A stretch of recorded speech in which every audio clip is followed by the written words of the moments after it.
Hi, I'm Iwan and welcome to the latest live 4BR review podcast, where I'm joined by my colleague Chris Thomas to chat about what is, what has, and what will be going on in the brass band world.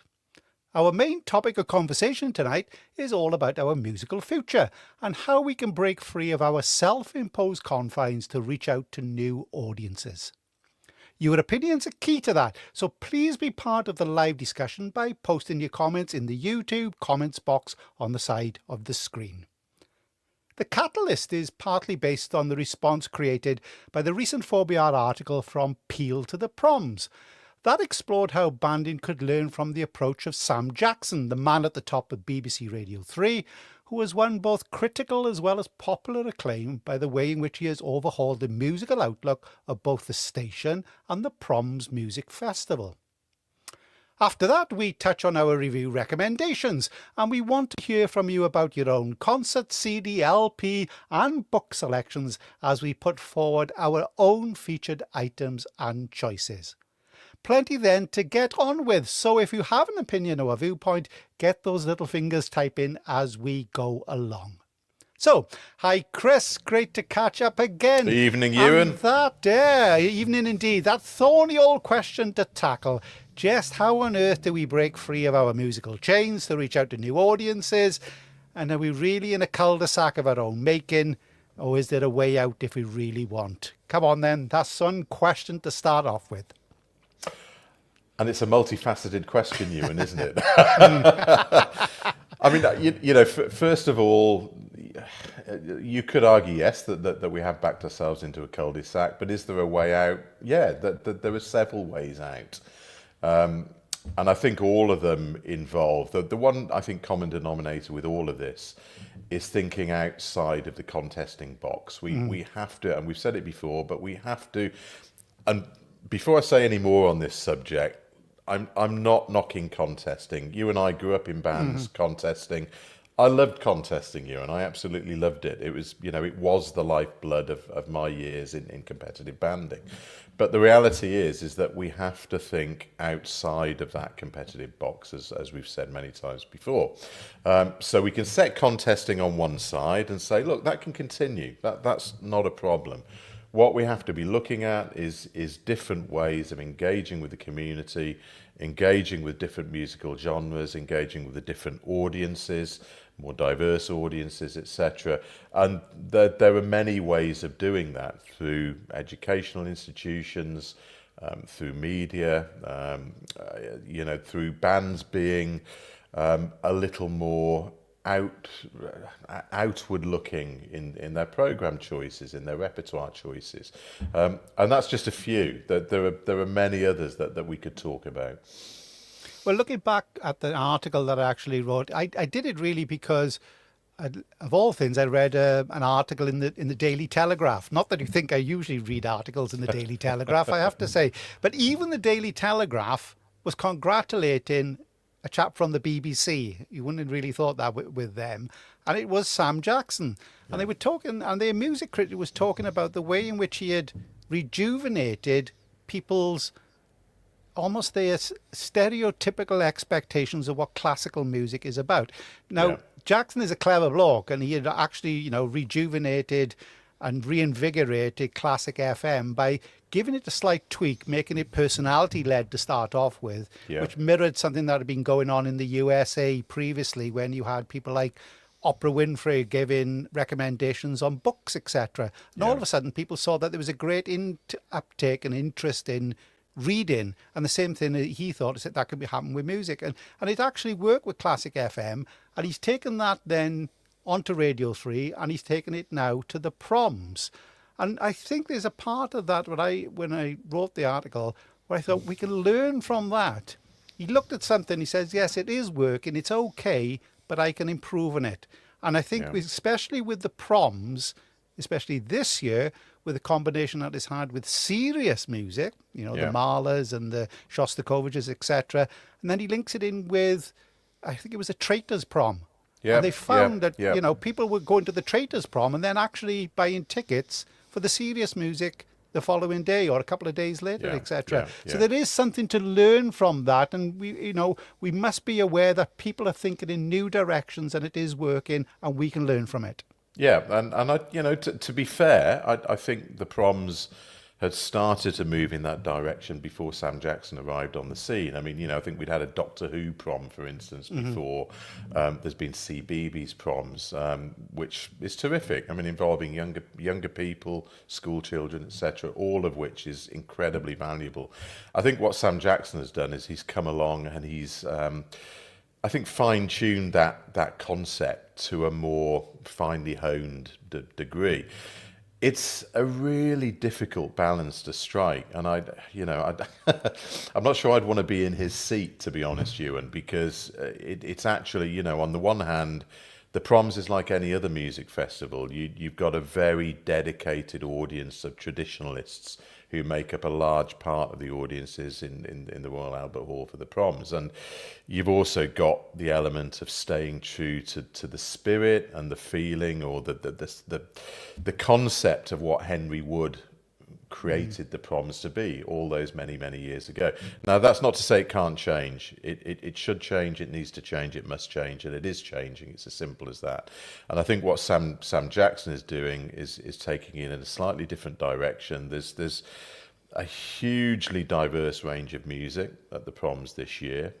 As you mentioned, there was the Traitors Prom, which I think did very well. I mean, I have to confess, I didn't watch it, but I understand it did very well. There have been all sorts of Proms that have introduced jazz, that have introduced soul music, jazz, all sorts of different genres of music. But the key to it all, that's all fine, and introducing new audiences to classical music through those other genres is something that I totally support. But at the same time, it has to remain as close to its original concept as it can do. And as I said, that's a difficult balance to strike. The early signs are that Sam Jackson seems to have grasped that and is doing it very well. And the simple answer to your question, can we learn from it? Yes, of course we can. We can learn from it, and we can apply some of those principles to bands. Well, I think the key, that one of the things that you did say about that was the diversity of music which is now heard at the Proms. Okay, you Yeah. have the core repertoire, you have the great Beethoven cycles, all that is in there as well. But they have, you said, they have brought in different elements into it. Jazz has been, the big Yeah. band, John Wilson, when he brought his orchestra there, hugely popular. And that extra little tweak that he's made now, and I think they've done this with their market research, and they've really done it. Whereas previously they would put up, I think a couple of years ago they did a Sam Smith prom. Yes. Hugely yes. packed out, it was ever. But they found out that very, very few of the people who went to see Sam Smith then came back to see any other Proms. Yeah. So yeah. even though it was successful, it wasn't in a way because it didn't actually reach out to a new audience. Yeah, What's and happened that's at the moment, what's happened now is that they are reaching out to those new audiences. Yeah, and that's a hugely important point, because as part of all of this, what Sam Jackson is doing is completely irrelevant unless they look very, very carefully and thoughtfully at the demographics of the audiences that they're attracting. One of the issues with classical music and with brass bands, as we all know, is that we're attracting what are still aging audiences, that we desperately need new people, younger people, greater diversity amongst audiences, etc. And that's really what I think the whole focus has to be on going forward. So all of that can be implemented, as we said, without a shadow of a doubt. Interestingly, I'm going about that diversity part. I'm going to give a quick quote to something, and it links into, as we both have said, we both love contesting, and we are the second part of the contesting season coming up. We've got the British Open in a couple of weeks' time. We've got Cheltenham. We've got the national finals, brass in concert. Different levels. Looking out at different types of people to what we can actually appeal to. But it's about that diversity of choice, whatever.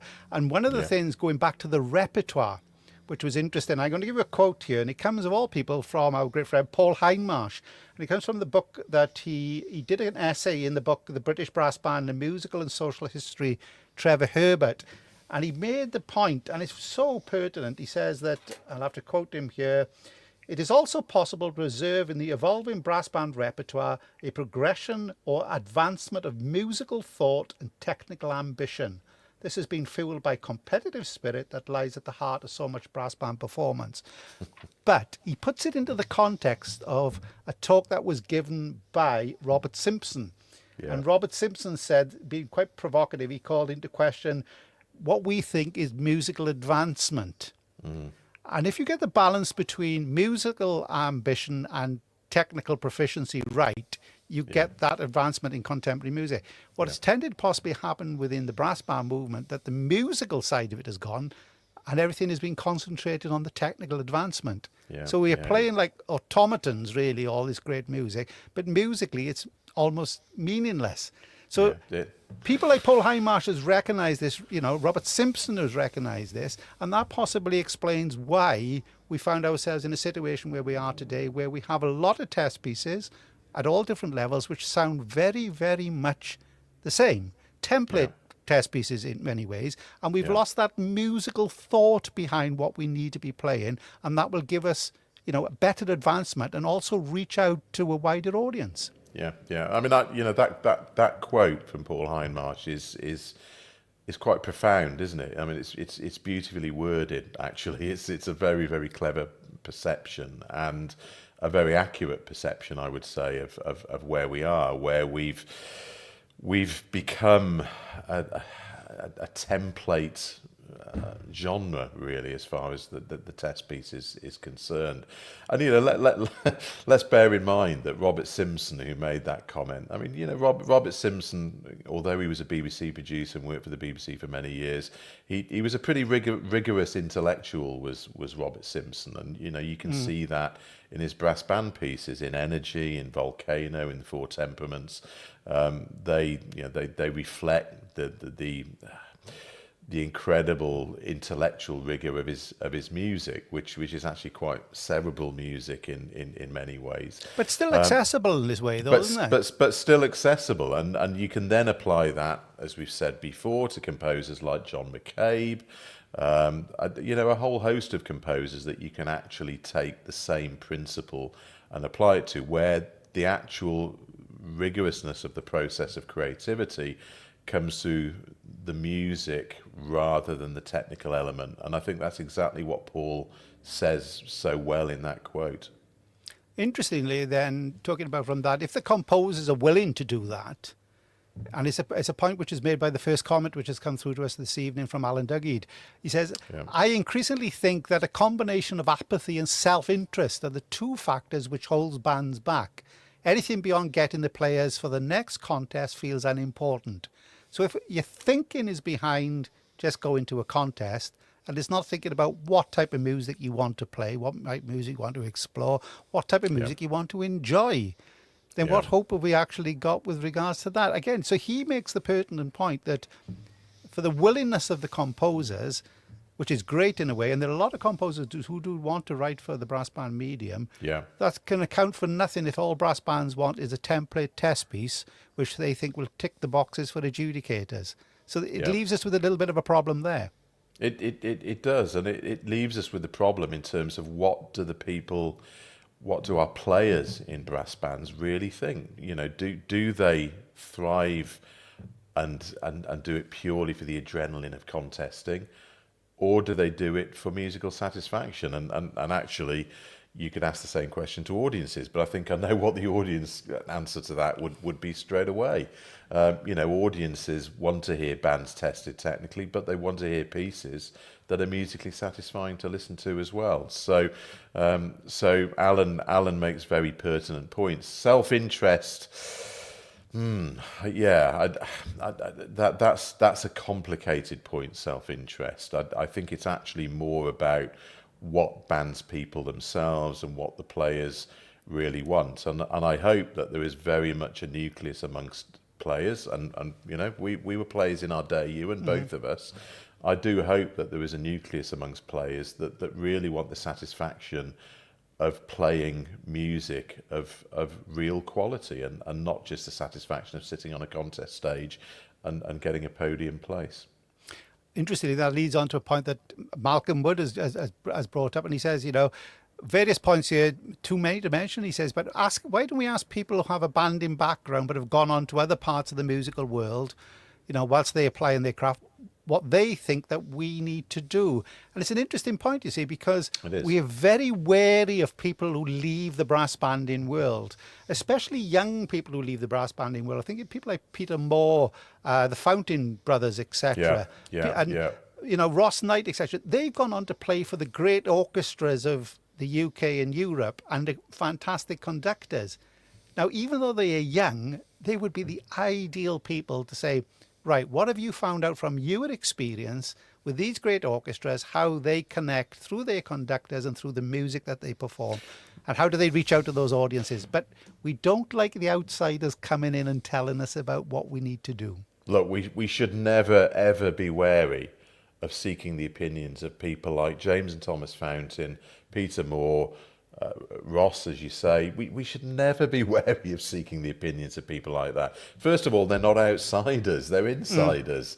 They're people who've been raised in the world of brass bands. They're steeped in it. That it's what has made them the players that they are.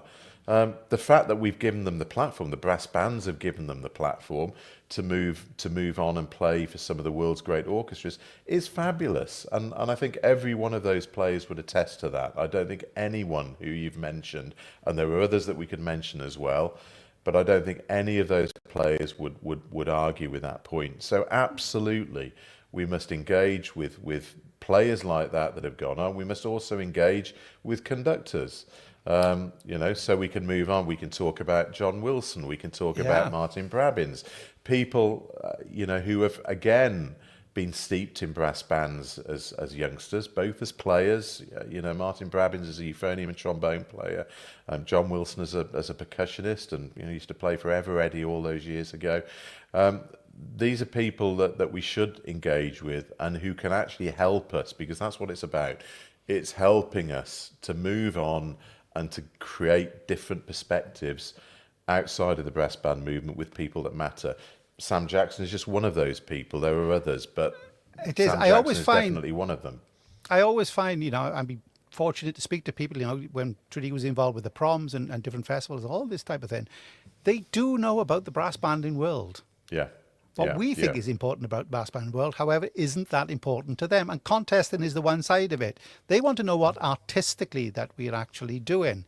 Yeah, And that's why I think people, for instance, we got Ian Bousfield in the box at the Yeah. national finals. It would be so interesting for him when he comes out to ask him, what did you think, about the music? Luckily, we got a Gregson piece, a fine piece in front of him, about the playing, about the style of the playing. Where does that fit? Where does our playing fit into general brass playing around the world? I'll learn from them and find out from their opinions. But we've got a little bit of some sort of inverted snobbery that we tend to think that they don't know as much as we do about what we do. And I think that is where we fall foul. The other thing is always nice as well, talking about people who are coming on late.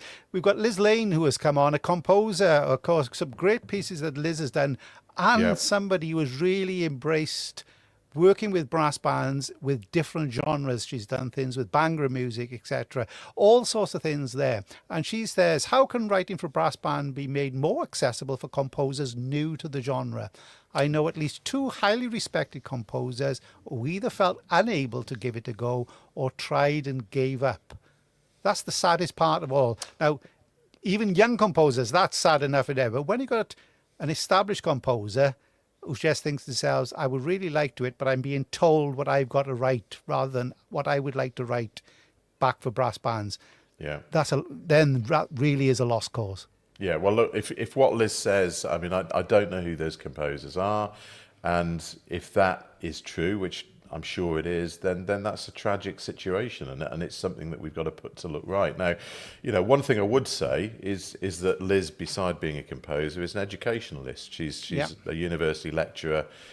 She teaches composition. She teaches music at a very high level. And one of my points for a long time, and I must add the caveat here, Ewan, I'm not an educationalist any more than you are, but the reality is that I do think that there could be greater engagement between musical institutions, educational institutions that foster creative composition for the brass band, with more academic educational institutions, in other words, the universities that foster composers down a more rigorously academic route. And I know this is a point that Edward Gregson has always got some really interesting views on, because he came down the route of an academic education himself. And I'm not for a minute saying that everybody that grows up writing for brass band needs to go down the route of an academic education. What I'm saying is that actually we can bring those two elements closer together by creating greater integration between different educational establishments. And it's really interesting that, to give you one example, I can think of a composer called Philip Grange who wrote a brass band piece, I think for Sun Life some years ago, called Lowry Dreamscape. Now, Philip Grange certainly was, I don't know if he still is, but he was a professor of composition at Manchester University, literally a stone's throw from the Royal Northern College of Music. I don't know whether there's ever been any engagement between those two institutions, but a composer like Philip Grange could bring a very different musical perspective to composers who've grown up steeped in the brass band tradition. So these are the areas, and that's just one, but I think these are the areas that we can start to think outside the musical box and start to engage in different ways. And I think that's what Liz is referring to. Is saying that actually we really need to bring composers in, and we need to encourage and help and stimulate composers so that they don't have those feelings that Liz has just commented on, because that would be absolutely tragic. We will lose fine composers with the ability to write fine music for brass band. Interesting. I think a few years ago now, there was Michael Nyman. Yeah. Very influential composer, very popular composer, very successful commercial composer. He wanted to write for brass bands. And I think, although, it's a bit slightly of an urban myth or whatever, he said, I'll write for it. I'm not going to charge you. I want to do it. And a certain person, remain, unnamed, turned around and said, I don't think your music would suit brass bands. Yeah. And at which point he said... He did write a piece for brass band, and I think he wrote a piece that Wingates played some yeah, years Wingates ago. did a CD of his music arrangements. That was the end of it, wasn't it? Really? Yeah, I mean, but he wanted to write from on. that, I understand, and do it. And he was just told, no thanks. What do you know about brass bands? So we do lose those people there. Yeah. Another person's come on to us. It's great to have Smith and Grezzy. Ditch the obsession with contests, and every piece has to be a test piece. Let's have more music, not test pieces. Absolutely. I think that's something that we've talked about. If you are asking Michael Nyman to do a piece for us, or as you say, Philip Grange or somebody like that, and I have to say, and congratulations to Philip Harper with his connection with Richard Blackford, which is the piece which is called Orbital, I think it is. If I've got it rightly. He has gone out and said, write us a piece of music. He's come back and said, this is what I've given to you. And he says, right, thanks very much indeed. I think it's going to be looked at now just to make sure everything is okay with it. And that's it. Yeah, there was nothing about, you need to put a euphonium cadenza into it in the third bar, or you need to do a xylophone solo or whatever. He said, write them. He said, I managed to speak to him at the National Youth Brass Band concert in London. Yeah. And he is really looking forward to hearing his piece played. Yeah. And he's got no expectations. He just wants it played. He says, I've written a piece of music which I want bands to enjoy. This could be, one of those really important pieces. And he's the type of composer talking about getting us into a wider world that could get us to the proms. Because again, at that National Youth Brass Band concert, Martin Brabbins was on the stage. It was at the Royal College of Music. 100 yards to your left was the Royal Albert Hall, where the proms is going on full steam. Yet Martin Brabbins was able to bring along Sir Carl Jenkins, Richard Blackford, Gavin Higgins, who's been, at the proms. Great to see Martin Ellaby there as well. These were composers that we could really use and do it. So that connection, and there are people out there are making that connection. But as, as the two chaps, Smith and Grezzy, have said, we want them to just write music for us, not test pieces. We do. And, it's interesting. I wasn't at the National Youth Band concert, unfortunately, but I think you were saying that obviously Martin Brabbins was there, Richard Blackford was there, Gavin Higgins was there, John Pickard was there.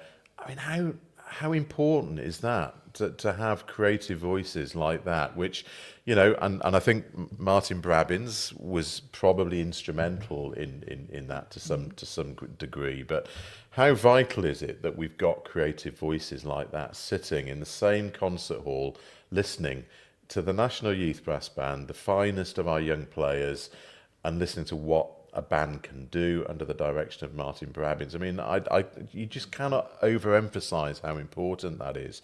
And I'm glancing down some of the comments, Ewan, at the side, and I just noticed something from Andrew Baker, who says we need modern versions of Snell, Howarth, Watson, Tovey, etc., who have huge experience and contacts outside the brass banding pool. Absolutely 100% correct. And I think that's what Martin Brabbins is increasingly bringing to brass bands. John Wilson, obviously, a very busy man, but John Wilson is also, through his involvement with Black Dyke, becoming closer to brass bands.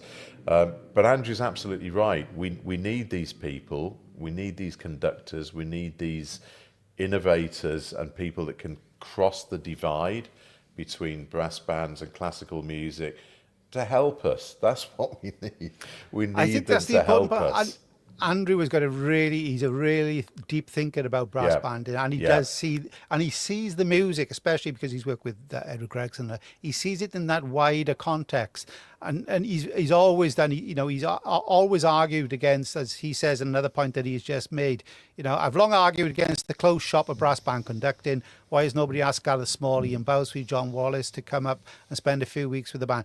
They are in many ways. John Wallace has been working with a cooperation band. Ian Bousfield, I think, has done a recording. Gareth Small has played with a number of bands. He's always got that link back to Pencloud. Really, Pencloud to Carl Jenkins. It's a small little circle that he's got there. And I like to say that. And Sandy Smith has made the point as well. And I know Sandy and Simon have done in their Big Brass podcast as well. They covered this topic, both on the serious side of the music and also on the lighter side of music, with things like what happens in brass in concert, etc., on the entertainment genre. And he says if we are to attract outside composers to write for band, we need to allow them a totally free hand to be themselves musically without any of the tick box test piece restrictions. And that's the interesting part, because if we allow that, then we do get the music such as, and we now think of them as classic pieces. If you In Memoriam RK by Elgar Howarth, fabulous piece. What a fabulous piece! But it's a piece of music, and all right, it's been used as a test piece, but it's a great piece of music. On the flip side, Joseph Horowitz, I know there's ballet music coming up at the British Open. He did a ballet for band.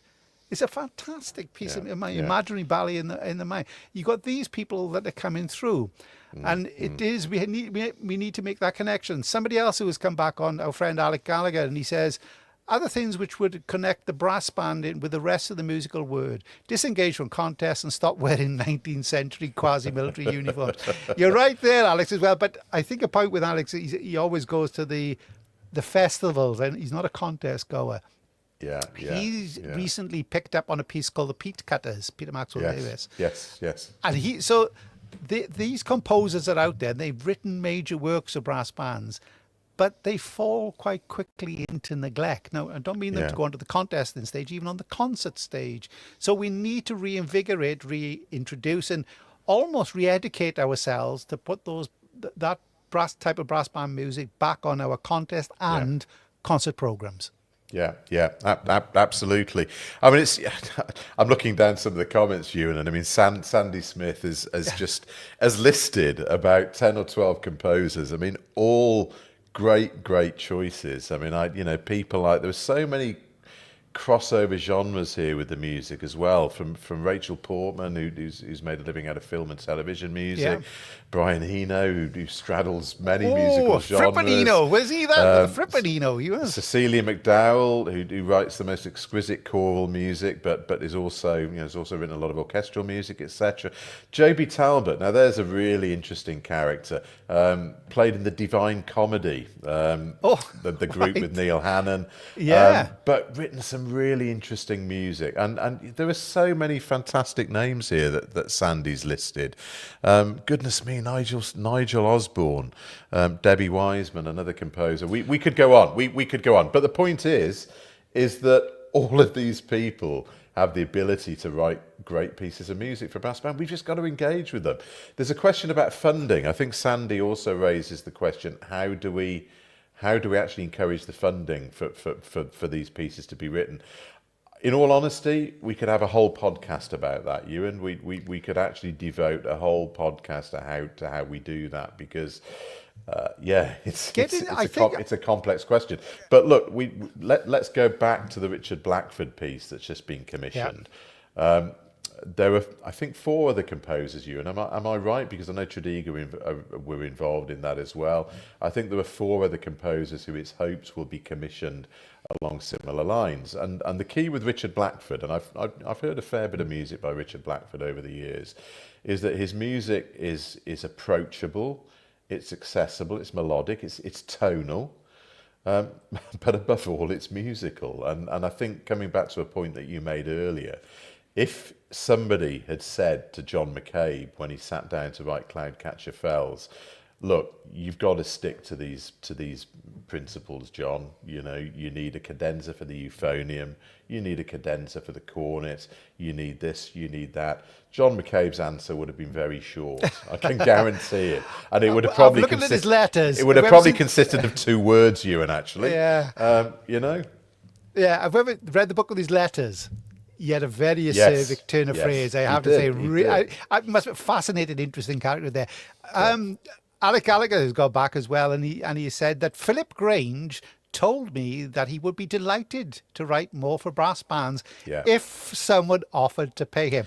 And I think that's a key point as well, because we treat music in this country, and I was looking at even going back there, the university results came out recently. Music at A level, or whatever the level that is now called, has gone down again. Yeah. It's plateauing. It's a bit of a plateau at the moment, but it's not increasing. And one of the reasons is that, unlike other European countries, we treat music almost like a luxury occupation. Why should somebody be a composer? Why should somebody be properly paid as a composer? They have no problems at all if you're people are in film music, for instance, they get properly paid, but it's a hugely competitive industry.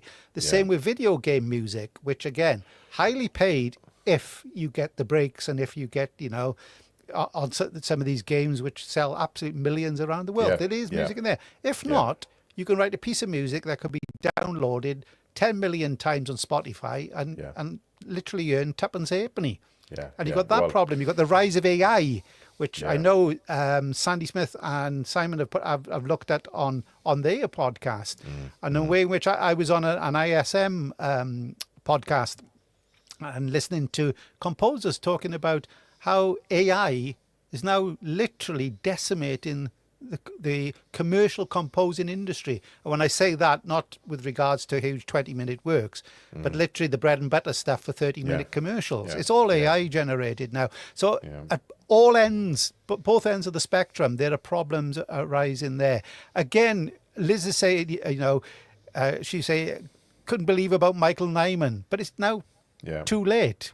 Fancy going back to him now and say, do you fancy doing something like, writing something for us there? It might be too late for Michael Nyman, Ewan, but it's not too late for many, many of the other names that have been mentioned. Now, when it comes to funding, just very briefly on that, because I think, as I said, we could talk a lot about that and devote, a lot more time to it. But very briefly on the question of funding, if you talk to Gavin Higgins, Gavin will tell you how incredibly poor commission fees are. Actually, probably, to be fair, not just within brass bands, but in the wider musical world as well. But I have to say that just because Philip Grange says that he would love to write more for brass band if somebody will pay him, doesn't necessarily mean that he wants £20,000 for writing a piece of music. What many of these composers want is simply fair remuneration for the effort, the huge intellectual effort that goes into writing a piece of music.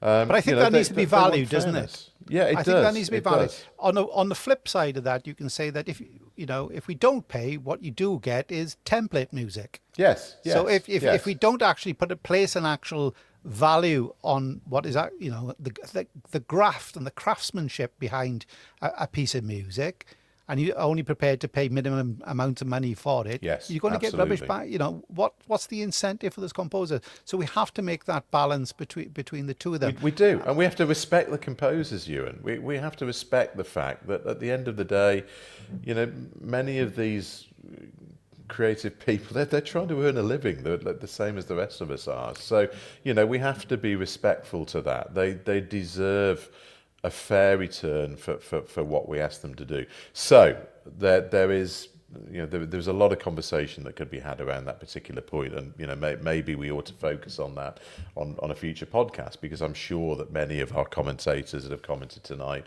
will have their own opinions on that, but also people like Philip Harper that have been involved with the Richard Blackford Commission, they will have their opinions as well.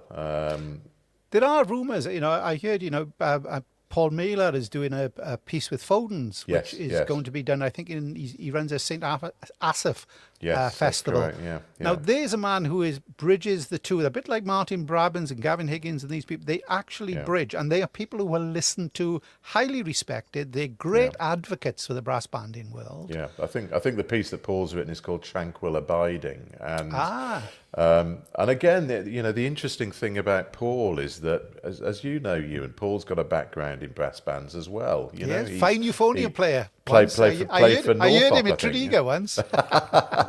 But Paul again, is steeped in brass banding and played in brass bands, through his younger years, and arguably perhaps has gone on to make a living, notably as a choral composer. But again, a hugely valuable figure to have involved in brass banding, creatively, as a spokesman, as an advocate for brass bands, and through things like the St. Asaph Festival, as you say.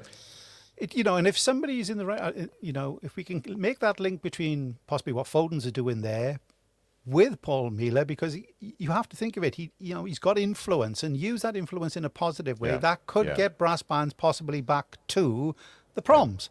And it's a long time, 2022 when Tredegar were there last. Time flies on very, very quickly in that respect. The other part of it, as I said about other composers, there's a rumour that possibly Rory Boyle will be writing another piece for brass band, which would be fantastic for me. I really like his music, and I think that would be great in that respect. So those people are actually out there. It's about welcoming them into us, allowing them to be as creative as they want to be, accepting what they want to do, and actually paying them properly for their time, their energy, and their craftsmanship. And we have to do that with the rising stars, and as we talked about, we have to do it for female composers, composers from so many diverse backgrounds, etc., and treat them in a professional manner. And if we do that, I think then there's a possibility of a good future. And I think if you look at some of the comments tonight, Ewan, that there is so much positivity about what we're saying from people that really know what they're talking about as far as brass bands are concerned. So there is support, and we really have to continue to fight for this going forward. Just very briefly coming back to the proms again and Sam Jackson. It would be wonderful if Sam Jackson is watching or listening to this. I think he's probably very busy with the proms, to be fair. He may be busy with the proms tonight, I never know. But it would be great. Let's invite him on. Let's throw the gauntlet down. Let's talk to him about it. We need to talk and engage with people, and hopefully that's what the platform that we have here will enable to do as we move forward with it. And looking at some of those comments again as we're doing that, as I again go back, Sandy said, we've descended in brass bands to a lot of what he calls bedroom composers. I don't know, that can mean all sorts of things, composing in the bedroom. Happy to write a test piece on spec in the hope of making a bit of pin money through sales of sets, etc. Well, I don't think you're going to make much money through the brass banding world, as many people have actually found out over time. And I think, and again, Andrew Baker says there's, There seems little support in universities for music in general, sadly, but certain modules and sometimes entire music courses are being cut left, right, Yeah, and centre to sadly, save that's money. true, isn't it? Yeah, And yeah, it's a real problem, is it? it is. And one way you want to promote that creativity, you want to promote the craftsmanship, and you want to promote, pretty bluntly, a very successful industry. Because music Yeah. is a successful industry, and composing can be very, very successful. But when you have almost the roots being cut away beneath your feet, and then still expecting people then to make a living or to take the decision to make it as a career, it's going to be very, very difficult indeed. Yeah. Yeah. Well, Chris, that's the first part of the program tonight. We're going to ask people as well, hopefully, to give us more ways. Of course, it is a review program. So we're just going to ask people as well, hopefully, to give some ideas of some of the recommendations that we're going to be putting forward. And hopefully a couple of people will come up with their own. But thanks so much to everybody who has contributed so far. Absolutely. So, as we say, it's first of all our CDs, and one thing that we have to say with the CDs, I'm going to just touch on one that, and it is that link about what we've been talking about. On the last program, we talked about Transatlantic by Onyx Brass, Yeah. and there it comes up onto the screen there. And it's worth mentioning again because there was the link there with John Wilson.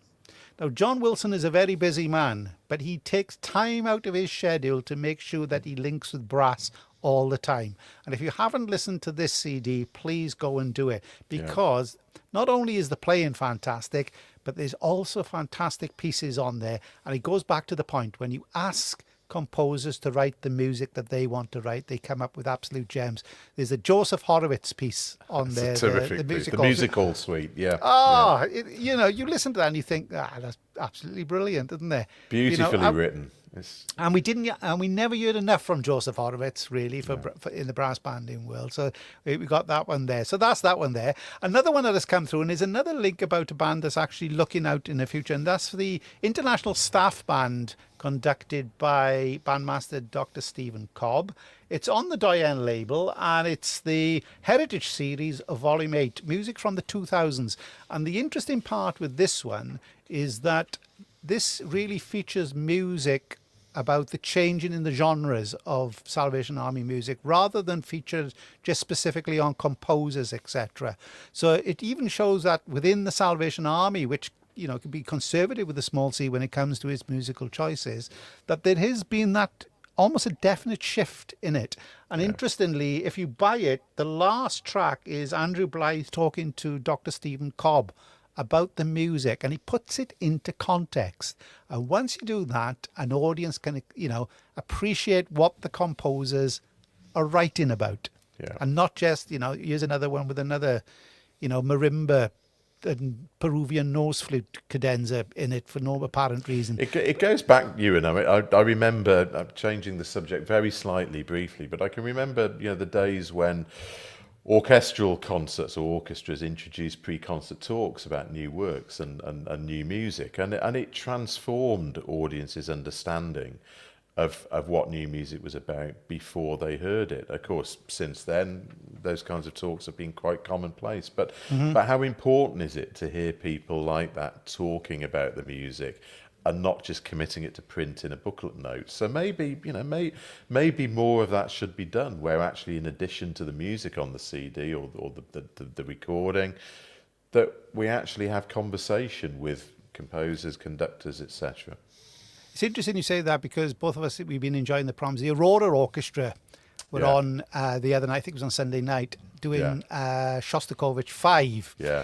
And the first part of it was taken up with, it was like a theatrical presentation of putting the work into context. It had actors on the stage. It was a bit like Franz Kafka, which really is like Franz Kafka when it comes to Shostakovich and Stalin, etc. Yeah. And they had an actor playing Shostakovich. He was like made out of rubber. Rubber and anxiety it was, he was bent into all shapes. But it was almost, he was displaying all the fears that he had at the time when he was writing the piece. Yeah. And the conductor of the orchestra, he was wonderful. He explained everything both to the people in the audience and to the people at home. Yeah, then, of course, you had the performance. All right, they play without music, which is great, but it was still a fine, very, very fine performance. But what you got from it was a complete understanding or a greater understanding of a major work. And all of a sudden, it all made sense. Social context as well as musical context. Oh, It makes a difference, doesn't honestly, it? Yeah. I thought it was absolutely brilliant. My final CD choice then is something which hopefully will be linked back with Brahms. It's the Philharmonic Brass Riccardo Muti. It's called Italiana. And it's our great friend Matthias Hofs is involved in this one. What a player. It's the chaps from the Berlin Phil and the Vienna Philharmonic. It is both together, just playing brass, and they play in Verdi. They play, Rossini. There's an arrangement on there of Italian Girl in Algiers. It's absolutely brilliant. So that's a recommendation on that one there. So those are the ones of our CD choices. So our next step is concerts, and I'm going to go back to a comment that is made by Andrew Baker, and he says, quick concert recommendation of the next 3 nights. The National Youth Brass Band of Wales will be playing in Wrexham, Aberystwyth and Newport. Programme includes Rococo Variations, Edward Gregson, who's having quite a few performances there. Go along and support the kids. Yes, indeed. I'll be going along. I think I'll be going to Aberystwyth, I think, to have a listen to them. So that's a great one there because they've done some fantastic work recently. And it really echoes going back to what the National Youth Brass Band of Great Britain did over the last couple of weeks. There's a picture with Martin Brabants. That was at the Royal College of Music. Now, they included 2 serious works, and one of those was Edmund Rubra's Variations on the Shining River. Now, there's a piece that needs to be brought back out to be played again. It's like chamber music, all based on literally a little piano exercise of 17 bars. Amazing piece. And they also play pageantry. But included in there, talking about compositions, were 4 world premieres. And they were 4 premieres really to enjoy. They came from, and I've got to try and remind myself of where they came from. I knew I was going to do this. Here we go. Variations on an Enclosure by Will Everett. Better Sequoia by Nina Martin, and Nocturnal Dances by Samuel Thackeray, as well as a piece that was written called Shapeshifters by Daniel Hall. Now, there are 4 composers at different stages in their emerging compositional careers. And if we need to grab hold of them and try and nurture them as well, because there's real talent out there wanting to write for brass bands, including 14-year-old Escher Austin, whose work March Triomphale was played with the National Children's Band. And I tell you what, as a 14-year-old writing like that, I tell you what, there is a real future for that chap there. So there we are. So we've got the National Youth Brass Band of Great Britain and the National Youth Brass Band of Wales. And just to give that plug for them, the soloist with the National Youth Brass Band of Wales, that is up on the screen, is Jordan Ashman, who was the 2022 BBC Young Musician of the Year. I was going to say brass there, but he wasn't. He was a percussionist. He's playing the marimba concerto. So go along from that. As I said, they're also doing Flowers 2024 Game on Brass in Concert programme alongside Rococo Variations, Beethoven's Egmont Overture, which is a tribute to the great Brian Buckley, and much, much more. So there we are. And a couple more little plugs as well. The Tongan Youth Band are currently on their course in Tonga, of course, under David Bremner. We'll be speaking to him hopefully over the next week or so to find out they've got on there. It's great to see because they are really promoting great work out there in Tonga. And one for me on the weekend, I'm going to hear Gavin Higgins, Sibelius, Mozart, and Avro Pärt, is it? On Avro Saturday. Pärt, Estonian composer, yeah. Yes, on Saturday, 23rd of August at the Bristol Beacon. So it's interesting because Sibelius is all about young love. Avro Pärt is a cult concerto for 2 violins, tabula rasa, which redefines sound, silence, and the relationship between them. Gavin's rough voices responds to the pandemic, and it's the first of Mozart's symphonies.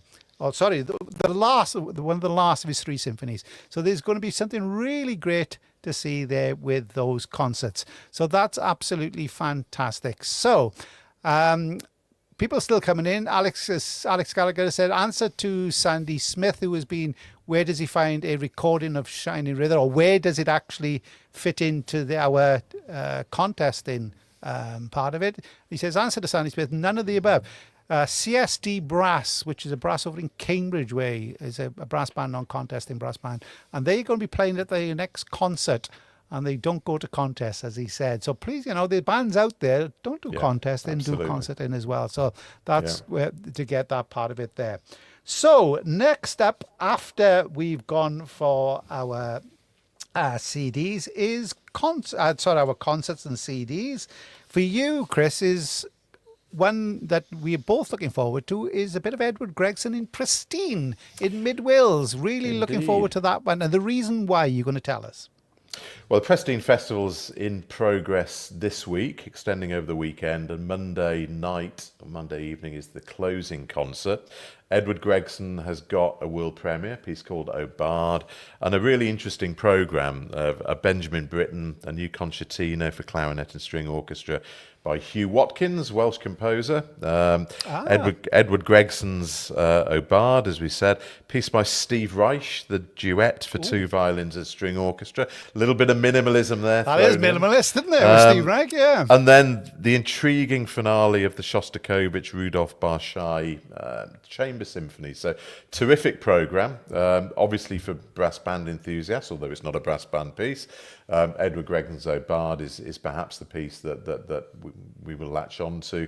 But you and I think we'll both be there on Monday for that, Ewan, so very much looking forward to that. And again, it's an event where you often get composers from outside of the brass band world. Now, I know there are no brass bands playing at the Pristine Festival, but it's the fact that there are those amongst us that are there, Edward Gregson being obviously perhaps the most significant, that are advocates of brass bands. When you've got composers like David Matthews there, who's a regular attender, Cecilia McDowell, who Sandy Smith has already mentioned, is also a regular attender at Pristine Festival. So again, opportunities here to get the word out about brass bands into the wider musical world. It is. I think I was talking to Gavin Higgins, Thangam Debonair. I think it was she's no longer an MP, but I think she's a cellist. She was the Labour MP for one of the Bristol constituencies. She's going to be at the Beacon. So I will have my hand out and asking an ex-politician what they can do for brass bands down there. We will all try our best. And I know Eddie especially will always mention the brass band connection. And it is there, as you say, he's done is it the cello concerto and the tenor horn concerto, Three Gods and the viola concerto, Three Goddesses, which is actually due out on a CD very shortly. And it's worth mentioning that just today, actually, I've had advance notice of the CD through from Chandos, which is 3 major concertos by Eddie, which are due out in the autumn. The viola concerto, Three Goddesses, which is a kind of companion piece to Three Gods that he wrote, the horn concerto for Tim de Messenier. There is also the oboe concerto and the tuba concerto with Wes Knights. Many of us will remember that, and John Fletcher playing that, etc. So that's something to very much look forward to, due out on the Chandos label in the autumn. I said, and we're talking about there's still, some great performances to enjoy at the proms that are coming up as well. I have to give a shout out I think it was a week ago now, Pacho Flores, who is the trumpet player on there. He played the Concerto de Otoño by Marquez. Absolutely brilliant. He played it with such a swagger. The audience just loved him because he smiled. He made it. He had the character and made it. It was absolutely brilliant to hear. So that's fantastic. As we said, we've enjoyed the Aurora Orchestra as well. And I'm just going to give a little shout out to somebody who started our conversation, Alan Duggeed. Of course, Regent Brass are doing a concert on October the 17th. We'll come back to this as part of the Regent Brass Festival. Some of these pieces on here are fantastic. He's doing Into the Darkness They Go, The Wise and the Lovely, Kelly Marie Murphy. His Provision, Dorothy Gates. Gold Saturday, Erilyn Wallen. That hasn't been played since about 2012 when they did have a Gold Saturday, I think. Strange Light by Peter Yard Martin, who's a really interesting composer. I've heard a couple of works by him. And they're finishing off with 4 dances from Checkmate. So Alan does some great work with Regent Brass. And I know Alex said about CSD out in Cambridge as well. There are bands out that are really pushing the musical envelope with regards to that.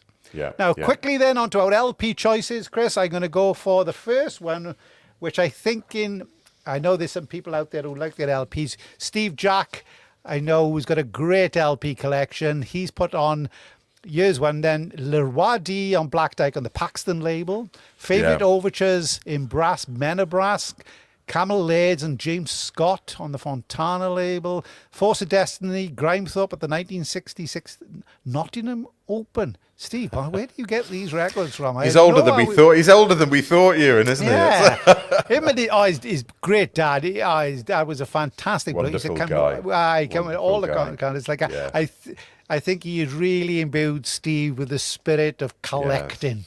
And by heck does he collect. He's got just about everything. So fantastic ones. Thanks that for you, Steve, for that one. As you say, playing some of Dad's records and bringing back memories. Well, I hope you carry on doing that because absolutely fantastic. Well, the one that we talk about is Music for Organ and Brass Band. Cambridge Cooperative Band conducted by David Reed.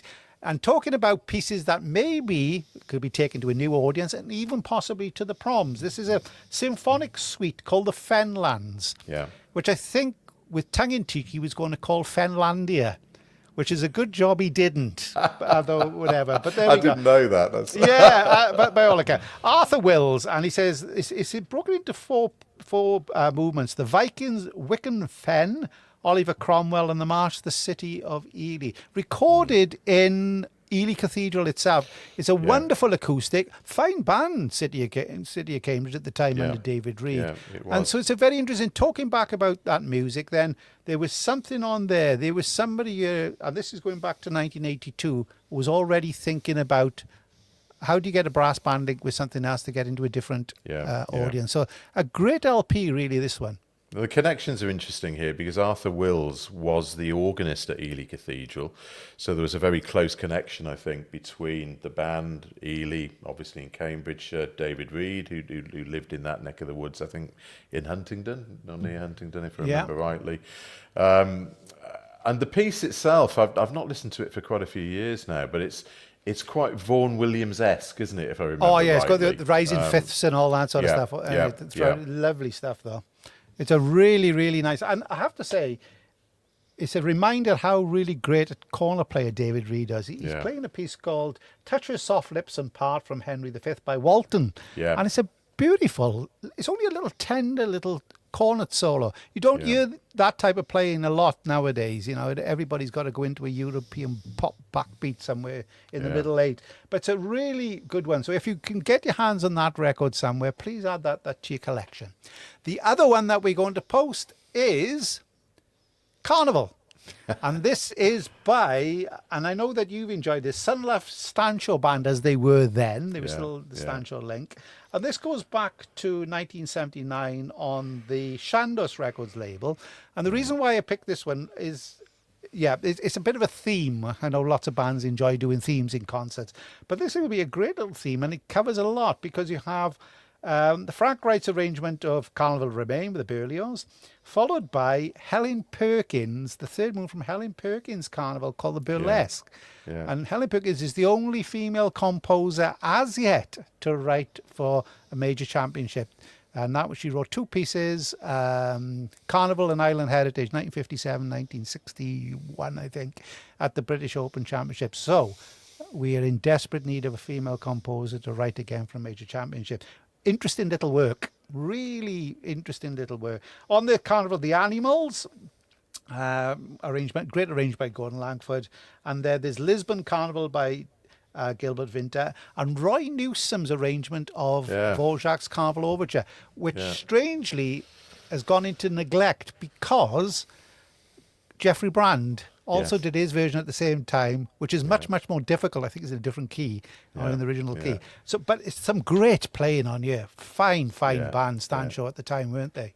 I remember that disc with affection actually from many years ago, and I mean there's some love. I mean Lisbon Carnival by Gilbert Winter. It's a miniature really, isn't it? But what a joyful little piece that is, and it's almost forgotten, isn't it? I mean, how many bands would now pull Lisbon Carnival out and play it? I mean, and yet it's a fabulous little piece. Typical Winter. It's so well crafted. It is a bit like Challenging Brass. There's another lovely little bit. There's another little piece. Alec Gallagher has just written and said, Perkin, the only female, question mark. What about Lucy Pankhurst at this year's US Championships? Sorry, I'd make myself clear. The two British ones, I should have said. unfortunately, shamefully in its way, that we haven't had female composers writing, especially for the top section in that one. Hopefully that will be something that will change. Hopefully, maybe even Lucy Packis, because I think it was called Ghosts in the Machine, I think it was, and was it about St. Helens? Ghosts of Industry, I think. Ghosts of wasn't it? Industry. Which was the piece that we heard, which is a terrific piece. Yeah, terrific piece. So that's that one. Just one little point on this. You see Carnival on there. If you look very closely, there's a thing that says, I don't think this is a true sign. It says Mary Divaldi's School of Classical Ballet, which is by the looks of it is above a sweet shop or a Korean jeweller's on that street. I wonder what happened in that little classical school of ballet on that street. There we go. Anyway, we've got last couple of them. We've got a DVD which I really do need to mention, which is Heart of Brass, which is the Burbage band Buxton, which I know Malcolm Wood went to the concert that this band gave at Stoller Hall, and it's quite a few years ago now, maybe before the pandemic. But finally, the great project which celebrates the unbroken 164-year history of the Burbage Band, and it comes with a DVD, and they're a band that's really in the heart of their community. It had help from the National Lottery Heritage Fund, Brass Bands England, the Arts Council England. Super project, and I think it came together, the music, I think it was about 18 or 19 different movements were all brought together, and it's a super thing. So that shows, again, bands at all different levels reaching out, and this one really reaching out in celebration of what they're doing in their community. So that leaves us finally in our recommendations. And as I said, thanks everybody else. Tim Newton saying, pity Shandos had not released some more of their old LPs. You're absolutely right there, Tim. Yep, I don't know if you've got any more. I don't know if he's got any more room in his house to have any more LPs in for Tim. Right then, 2 books. One of them I really want to get from you before we finish, which is an autobiography of Hans Werner Henze. Now, there's a man. I know he only wrote so very little for brass, one with the brass band. That would have been a great piece and should be played more often, which is Ragtimes and Habaneras. But what an interesting chap. Ragtimes and Habaneras is a wonderful piece, a very, very clever, full of wit and bitter irony in some cases. Just that series of little vignettes that are just really, really clever and so beautifully stylized. But actually, I have to say, that piece is not mentioned in this book, to the best of my knowledge, or at least I've not been able to find it. What this is, essentially, is Hans Werner Henze's autobiography, taking us from his days growing up in Nazi Germany. He eventually settled in Italy and lived quite famously in Montepulciano, where he was involved with the music festival, etc. Hugely prolific composer, very, very... a deeply intellectual, deep-thinking man, but a man of the left. Of the left, absolutely. I should definitely of the left, and I know was a member of the Italian Communist Party. But good lad. But actually, there are some wonderful reminiscences in here. He became very friendly, for instance, with William Walton. Walton lived on the island of Ischia. Henze used to visit him regularly on Ischia. 2 composers who you'd think poles apart in their musical aesthetics, but they got on incredibly well. So there were some fascinating stories in here about his meetings with Walton, about his meetings and friendship with people like Simon Rattle, Harrison Birtwistle, Oliver Nussen. It's fascinating stuff. In fact, you can just see from the picture on the back, that's a young Hans Werner Henze with hair. Igor Stravinsky with hair, which is actually... He didn't have a lot of that by the time he got to that point. But it's a wonderful picture with a very smiling Igor Stravinsky on there. But it's a fascinating book, and it's not just fascinating for the music; it's fascinating for the culture and for the social thought that Hans Werner Henze put into it. So well worth digging out. I found that in a second-hand bookshop, I have to say. So I'll have to I'll have to search for that. The other thing as well, he looks like a cross between Lex Luthor from the Superman movies, and do you remember Wilco Johnson, the bass player from Dr. Feelgood? Remember him? I can't say I do remember him, Ewan. You must have seen. I think he was the executioner on Game of Thrones. Wilco Johnson, very idiosyncratic bass player with Dr. Feelgood. during the blockheads. Okay. Yeah, okay. so he looks like that. And the final one, then, just to finish off, and I have to give this in a plug, it is called Blood and Brass. And as I said, this isn't just music, it's a call to arms. It's been written by a young author called Raven Taylor, who is linked in with the band up in the northeast, which is the Kirkby Stephen Silver Band, and they made us so welcome.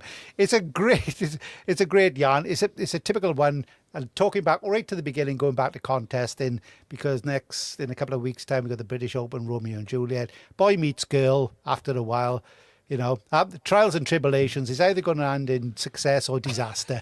But it's a great read, and it's fantastic that somebody has been able to create that, both with their love of writing and literature. And it's all about a young punk who comes back to his old hometown, meets up with his old girlfriend. And I'm not going to tell you how it ends, but I recommend it thoroughly for you for that one. So that's it, Chris. Many thanks for joining me for that one. I have to say, many thanks to everyone who has taken the time to come on to the timeline and put forward their details of what they put for their recommendations, etc.